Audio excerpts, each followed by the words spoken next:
فرمودن به من بگو بابا جونم، بابای مهربانم، بابا صادق جان، نمیدونستم غریبانه باید از دنیا بری بابا، غریبانه میان خاک و خون.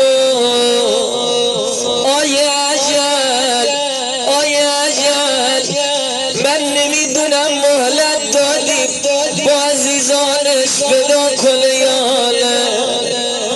نمیدونم این لحظه ای که غریبانه دور برش رو نگاه میشه کیا بودن کناره.